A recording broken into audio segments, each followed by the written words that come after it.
अस्सलाम वालेकुम व्यूअर्स, मैं हूं शाकिर सोलंकी। व्यूअर्स, इत्तेहादी जमातों ने हुकूमत तो बना ली है।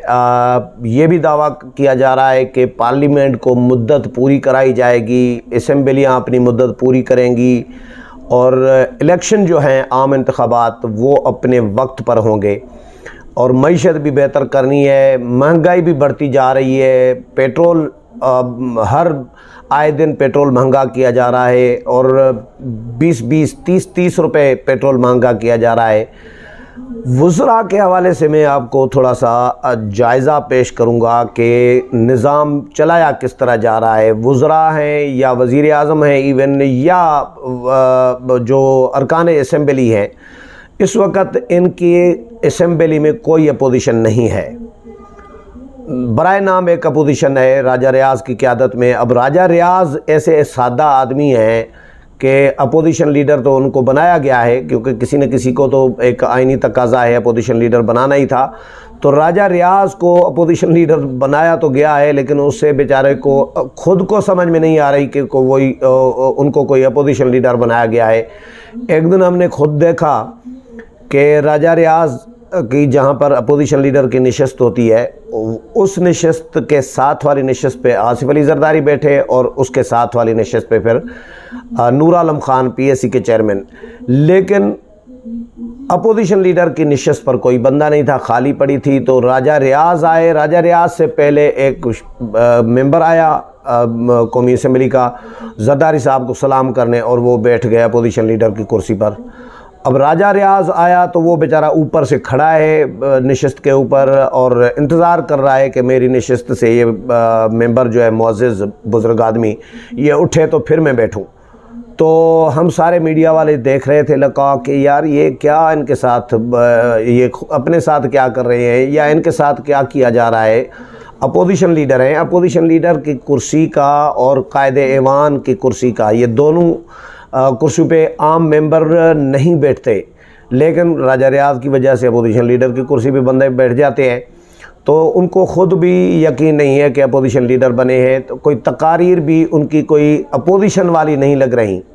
ऐसा लग रहा है कि उनकी तकारीर, वो भी हुकूमत के मेंबर हैं, वैसे तो हुकूमत के साथ ही थे, लेकिन बज़ाहिर एक आइनी फार्मेलिटी पूरी की गई है, इनको अपोजिशन बिठाया गया है, अपोजिशन लीडर बनाया गया है ताकि आइनी एक तकाज़ा पूरा हो। लेकिन तनकीद वग़ैरह कोई इनकी तरफ से हुकूमत पर नहीं हो रही, हुकूमत से कोई पूछा नहीं जा रहा।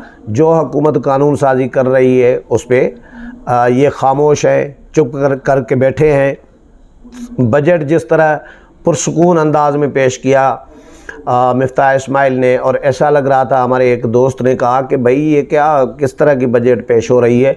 हमने तो हर साल शोर शराबा, एहतजाज, कापियाँ फाड़ी जाती हैं, हवा में उड़ाई जाती है, ये एक एहतजाज होता है जमहूरी, ये देखा है। लेकिन ये पहला साल है, कई सालों के बाद, 20 सालों के बाद हमने कोई शायद देखा है कि पहली दफ़ा बजट पेश हो रही है और ऐवान में कब्रिस्तान सी खामोशी है, बिल्कुल कब्रिस्तान जैसी खामोशी। कोई अपोजिशन का मेंबर खड़ा नहीं हुआ, कोई एक लफ्ज़, एक जुमला किसी ने इस पर नहीं बोला, और ना ही कोई बहस में तनकीद हो रही है। बहस भी चल रही है बजट पे, लेकिन मेंबरान होते नहीं हैं। मज़ेदार ये बात है कि भाई खुद हुकूमत चीख रही है, स्पीकर कौमी असम्बली चीख रहे हैं राजा परवेज़ अशरफ। कल खुर्शीद शाह चीखे हैं, खुर्शीद शाह ने सख्त तनकीद की है हुकूमती वज़रा और हुकूमती मेंबरान के रवैयों पर, हुकूमती जमातों के मेंबरान के रवैयों पर, कि ये क्या तरीका है भाई। तकारीर चल रही हैं, बजट पे बहस चल रही है और ऐवान में मेंबरान है ही नहीं। तो जब ऐवान में मेंबरान नहीं है तो फिर हम क्यों आते हैं, हम टाइम ज़ाया क्यों कर रहे हैं। ये खुर्शीद शाह ने कल कहा था, वार्निंग भी दी थी कि भाई अगर इस तरह चलाएंगे ऐवान में तो फिर हम भी नहीं आएंगे आइंदा। राजा परवेज़ अशरफ को उन्होंने मुखातब किया और उन्होंने कहा कि मैं वज़ीर आज़म से भी बात करूँगा। खुर्शीद शाह ने कहा उनके सामने भी ये मामला उठाऊँगा कि भाई आपके मेंबरान आते नहीं हैं। पार्लियामेंट को पहले तो तनकीद होती थी PTI पे कि PTI पार्लियामेंट को बेतौकीर करना चाह रही है, अहमियत नहीं देना चाह रही, बेवक़्त करना चाह रही है। लेकिन अब PTI तो नहीं है, अब ये जमातें जिन्होंने जमहूरियत बचाने का ठेका लिया है, जिन्होंने पार्लियामेंट और आइन को बचाने का ठेका लिया है, तो ये खुद भी वही काम कर रहे हैं पार्लियामेंट के साथ, असेंबली के साथ, जो पीटीआई कर रही होती थी। खुद कमेटियों के साथ यही हो रहा है। कमेटियों में एहतजाज कर रहे हैं अपोजिशन वाले और अपने मेंबरान भी, खुद हुकूमती जमातों के मेंबरान। आज फिनांस कमेटी की मीटिंग हुई थी सेनेट की।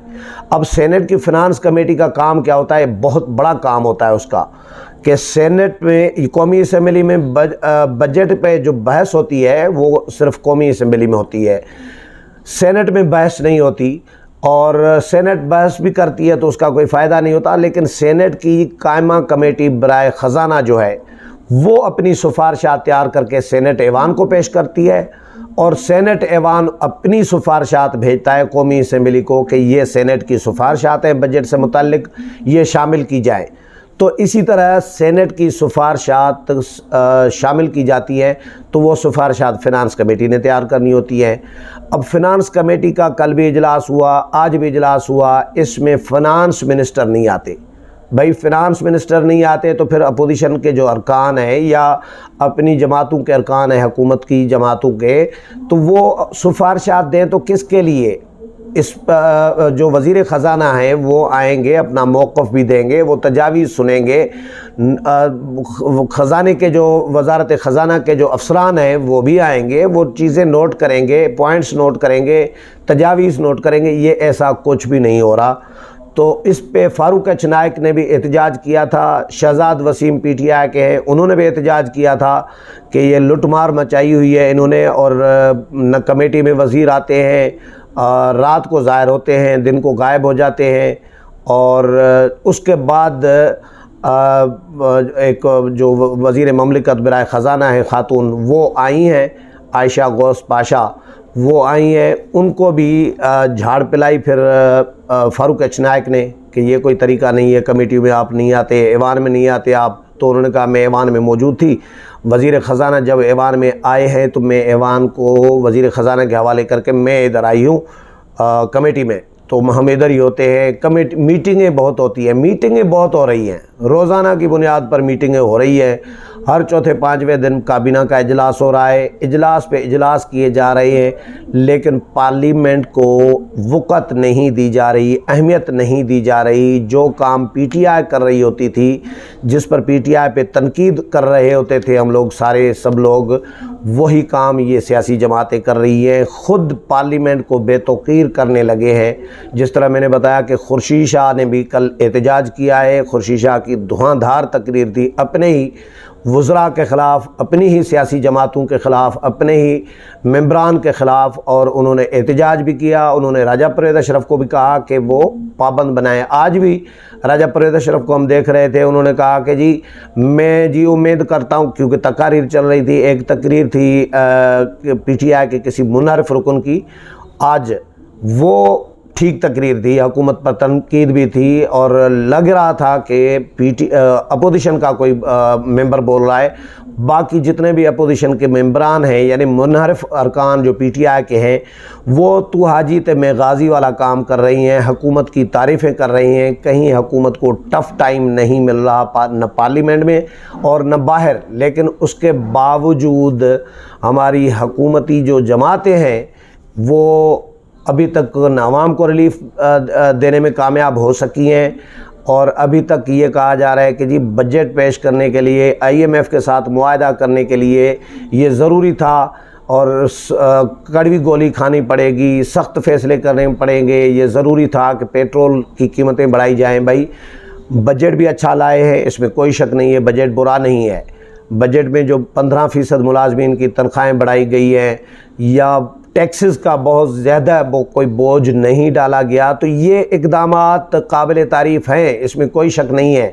लेकिन जो महंगाई इमरान खान 1.5 साल में, 3.5 साल में जो मुल्क की मईशत तबाह करके गए हैं, रुपया डीवैल्यू करके गए हैं, लोगों को बेरोज़गार करके गए हैं, जो मईशत की बिल्कुल बेड़ा गर्क करके गए हैं, तो उसके बाद फौरी रिलीफ़ देने की ज़रूरत है। हर बंदा, सफ़ेद पोश जो बंदा है वो भी आज चीख रहा है, उनका भी घर का निज़ाम, उनके भी अखराजात पूरे नहीं हो रहे, तो ज़ाहिर है इसमें हुकूमत को फ़ौरी तौर पर हंगामी इक़दामात करने पड़ेंगे। लेकिन हंगामी इक़दामात करने के बजाय हुकूमत उल्टा अब महंगाई करती जा रही है, पेट्रोल महंगा करती जा रही है, और अभी तक कोई रिलीफ 1.5-2 महीनों में नहीं मिला आवाम को, और पार्लियामेंट को भी कोई इतनी अहमियत नहीं दी जा रही, जिस पे अपने ही इनके जो मेंबरान हैं या वज़रा हैं हुकूमती जमातों के, वो भी इस पर सरापा एहतजाज है। उम्मीद है प्रोग्राम पसंद आया होगा। अगले प्रोग्राम में फिर मुलाकात होगी, तब तक इजाज़त चाहता हूँ। अल्लाह हाफ़िज़।